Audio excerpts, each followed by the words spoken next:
As investor and businessman Warren Buffett resolved to do something about the stubborn extra pounds Ha was carrying, he contemplated taking up various sports. On reflection, he realized that joggers seemed scrawny and unhappy, and bodybuilders looked broad and stupid, and tennis players just looked as someone trying to be upper middle class. Then it came to him. Swimmers.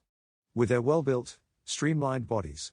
He decided to sign up at his local swimming pool and started training hard twice a week. It took a while before it suddenly dawned on him. He had let himself be fooled by an illusion.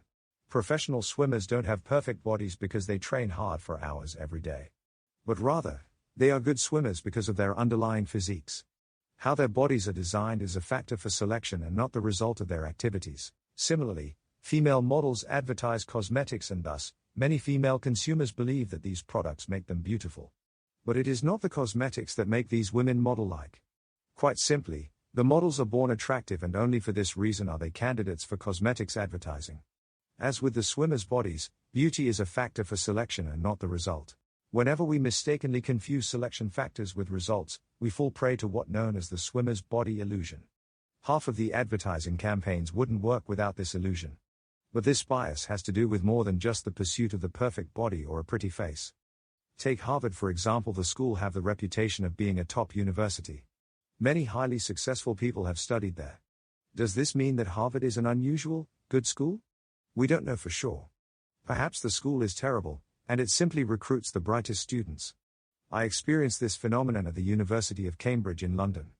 It is said to be one of the top 3 business schools in Europe, but the lessons I received were mediocre. Nevertheless, many of its earlier graduates were successful. The reason behind this is unknown. Perhaps it was due to the climate of the windswept city or even the cafeteria food. Most probable, however, is the rigorous selection of its students. All over the world, MBA schools trick candidates with statistics regarding future income and success. This simple calculation is supposed to show that the horrendously high semester fees pay for themselves after a short period of time. Many prospective students fall for this approach. I am not implying that the schools fake the statistics, but still their statements must not be swallowed wholesale. Why? Because those who pursue an MBA are different from those who do not. The income gap between these groups stems from a multitude of reasons that have nothing to do with the MBA degree itself. Once again, we see the swimmer's body illusion at work, the factor for selection confused with the result. So, if you are considering further study, do it for reasons other than a bigger paycheck. When I ask happy people about the secret of their happiness, I often hear answers like you have to see the glass half full rather than half empty. It is as if these individuals do not realize that they were born happy, and now tend to see the positive in everything. They do not realize that cheerfulness, according to many studies, such as those conducted by Harvard's Professor Dan Gilbert, is largely a personality trait that remains constant throughout life. Or as social scientists suggest, trying to be happier is as futile as trying to be taller. Thus, the swimmer's body illusion is also a self-illusion. When these optimists write self-help books, the illusion can become treacherous. That's why it's important to give a wide berth to tips and advice from self-help authors. For billions of people, these pieces of advice are unlikely to help.